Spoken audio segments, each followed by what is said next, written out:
The House Education Committee, John mentioned the Republicans are attacking this bill all day. Democrats are doing their best to continue to sell it. House Education Committee is out with a new little web video, a takeoff on those famous iPhone ads. Take a look. Say you're a parent and you want to know, does my child have a good teacher? There's an act for that. And you want to know how you're going to pay for college? There's an act for that. And you wonder if they'll get a good job. There's an act for that too. Well, I think it would have been better if they did the Mac PC ads. But anyway, it's a good thing. Ana Marix Cox, we're excited to say right here, now we can now call you Washington correspondent for GQ magazine. That's right. That's right. Be nice. Maybe I'll get you some new ties. Yes, you can give some fashion advice. Congratulations to GQ on the great hire. Thank you. So are they going to be able to turn the public perception around on this thing? You know, it's funny. We were joking over the weekend. I'm sure that you guys were in on the new addition to Twitter. Robert Gibbs becoming on Twitter as press secretary, and not then the fake Robert Gibbs who appeared yesterday. Also very funny, funnier, I should say. And the White House coming out with a story about how they're upping their communications operation, and the joke that's sort of flying around was like, yeah, right. The problem is communication. You know, like that's what everyone says in a bad relationship is that we don't talk enough. I feel like they talk to me plenty, but you know what? Looking at the numbers from the New York Times about the perception on the stimulus package, also looking at a recent Kaiser poll on the healthcare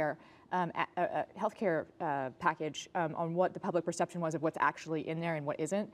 People really are badly informed on this stuff, and so maybe the actually wrong. No, I usually have a lot of kind of a basic amount of faith in making good decisions about this stuff, but they seem to be really massively uninformed about what is in these bills, what is in these projects. There's no doubt about it, which is why we threw out on Twitter today on the Note Twitter feed the sort of our question of the day, which is what could the White House have done better to sell this stimulus to Americans? And I throw that to you now. I don't know. Robert Gibbs on Twitter earlier. On Twitter earlier, more apps. I don't know. I mean, that's a really good question. I do think that we in the media have some responsibility here. For instance, in the healthcare polling, we all adopted the term public option very quickly without ever really explaining to people what it meant. That's one of the real sources of misinformation in the Kaiser Permanente poll. And then as far as the stimulus package goes, maybe we did do a bad job of explaining what those programs, individual programs were, and making sure that people know that they're a part of this larger thing called the stimulus program. I'm not sure. I mean, I don't think we can really blame the White House wholeheartedly. Yeah, because part of it, I mean, look, it takes a while to get these programs underway. Right. So there was so much energy that went into this thing, into passing this thing, and the debate. And then once it's signed, I think there's people expect to see action, and you're not going to see action right away. That's true, although we do see a lot of signs saying like this project brought to you by the stimulus program. I mean, with a spiffy logo. I like that logo. That's right, that's right. But that is partly the White House fault, or largely the White House fault. They sold this as a jobs bill. They did. I mean, that's what they said it was. So they said this is a $787 billion jobs bill. Well, we've talked before about the major problem. One of the big problems this White House has is it's really good at campaigning. It's really bad at governing. Governing is hard. I won't say they're bad at it. Most people are bad at governing. They're spectacularly good at campaigning, which is why they're able to sell these things on the front end. Not so good at being able to lower expectations and not even lower expectations, but set realistic expectations about how this money is going to get laid out. I think Austin did a really good job of explaining that, by the way, and also he's my favorite White House cheerleader. Like, he is so excited about the stimulus Definitely bill. the coolest name. Yes, definitely the coolest name.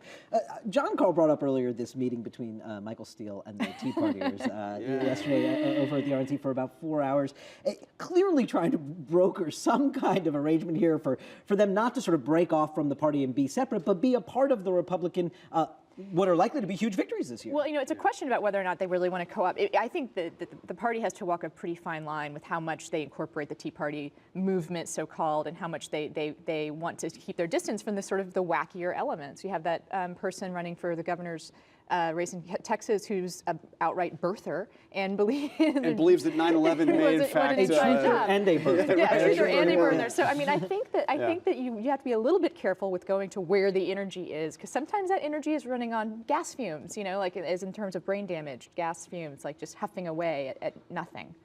Wow. Okay, we're almost out of time. Wow. I want to move to a very quick question. In the wake of what we saw in Indiana, what are the chances that the Republicans win back the Senate in your view?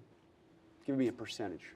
I think it's still not in their favor. The odds are not in their Certainly favor. not. Correct. It does get a little. Things have turned rather sour for the Democrats in a way that I don't think anyone, including the Republicans, expected. You have 10 seconds to actually put a number I'm on going to this. put a number on it. Percentage chance. Are you putting a number I'm on not it? putting a number. You're- Still worse than even.